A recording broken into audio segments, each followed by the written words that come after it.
Hey there, tribe. It's me, Dax, again. Probably one of the world's least dressed coaching and business mentors in the world, right? Every single time you see me, I'm walking down a beach with my shirt off or I'm sitting in a pool. I am immediately post the Guru Project now, so all of my awesome students have all gone home from Thailand now. They're all going back to their own stuff. And I'm just getting ready to start a 10-day vacation. I'm just waiting for my wife to arrive out here in Thailand at the moment.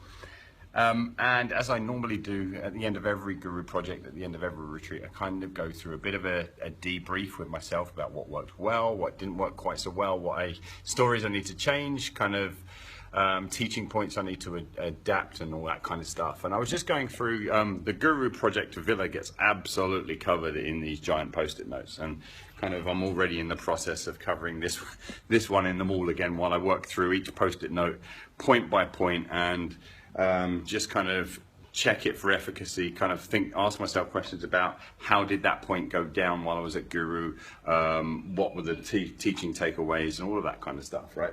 So I just wanted to share this one with you, right? Kind of hopefully you can see that there. It says, selling what you don't believe in is theft. And then it says, more than just money, you steal dreams, hopes, faith and belief.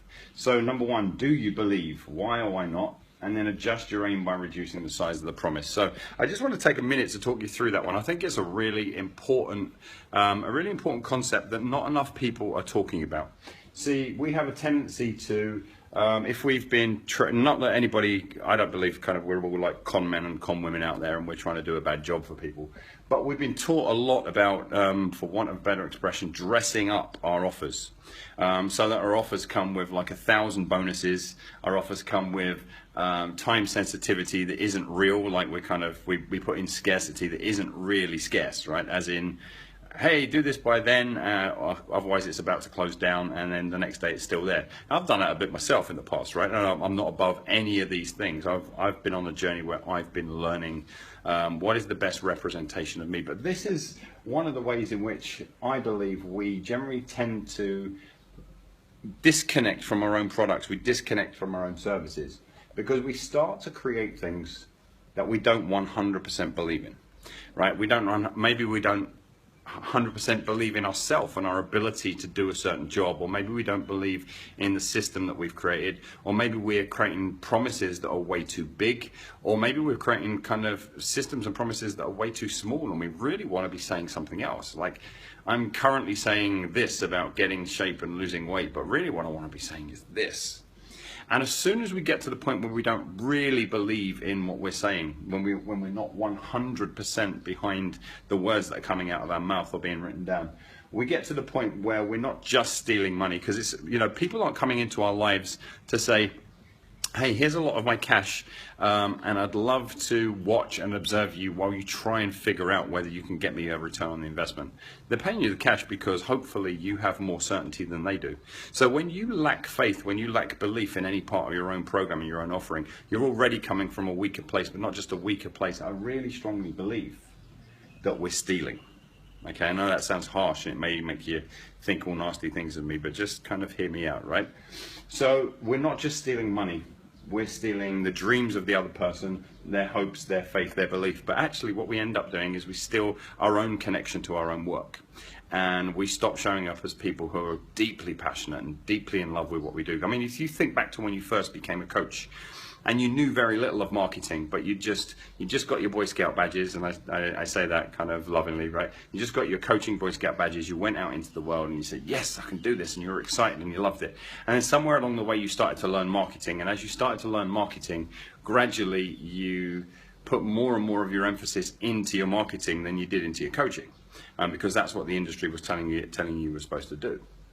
And as you did that, you found yourself kind of crossing certain lines that made you feel good, and you found yourself moving into areas that kind of took you away from the core essence of why you became a coach in the first place. I'm sure this is resonant with many, many people who are watching this.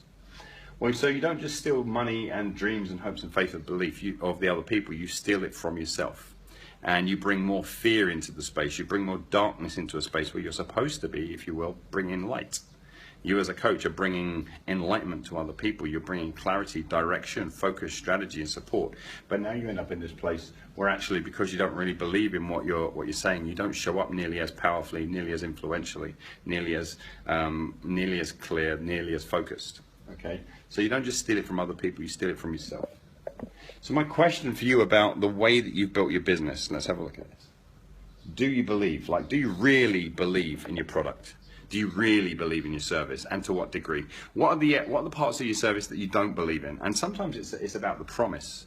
It's about the size of your promise, right? So we'll talk to you about that in a second. But the second question there is why? Why do you believe in it to the degree that you do? And why don't you believe in the parts that you've identified? Oh, I'm a little bit rocky around this. And then number 3, there's an invitation to adjust your aim by reducing the size of your promise. Marketers have taught us to kind of push the promises up and up and up and up and up to the point where we get really worried about the promise. We get really worried about whether the client's going to do what we've asked them to do and whether they're going to show up in a way that is going to get them the kind of result. So we end up approaching most of our work through a place of fear. So the invitation here is to reduce the size of the promise. Reducing the size of the promise doesn't always mean reducing the size of the investment, the money that the other person is paying you, the way they work with you. It just means promise less. Promise something that you absolutely feel brilliant about promising, as opposed to thinking, well, the marketers tell me I'm supposed to say these words and do these things and put these bonuses in and kind of dress this all up. One of my kind of biggest realizations, certainly over the last 5-10 years as a coach, is the more naked, hence, right? The more naked you can be in your promises, the more naked you can be in your offerings without the dressing up in bonuses, without the dressing up in scarcity and all that kind of stuff, the more powerful a place you're coming from. People often ask me, okay, so what happens if I sign up today versus tomorrow? And I say, we get an extra day's head start on bringing your goals to life, right? And in realizing your message. You don't feel the need, don't feel the pressure to dress all of your stuff up in bonuses and hype and promises and all that kind of stuff that causes you to doubt your own programs. Instead, come back to this once more, right? Do you believe? Do you believe your program is the best representation of you and your knowledge and your skill and your understanding of what coaching looks like? Why or why not? And then once you've identified that, adjust your aim. Make smaller promises, or even make bigger promises. Maybe you're worried that your promises sound too hypey, so you're cutting them down. Like, if it's not always one directional, right? So maybe you want to increase the size of some of your promises if you feel really good about that, if you know that you're getting a fantastic result. Anyway, that's been me, bit of a mad rambling. Certain to elicit a few strong feelings, I think, kind of this idea that promising what you don't believe in is theft, selling what you don't believe in is theft. I'd love to hear your views on that. I'd love to hear your perspective on that. Have there been places where you've been stealing from yourself, where you've been stealing from clients? Let me know. Love to hear from you. Take care.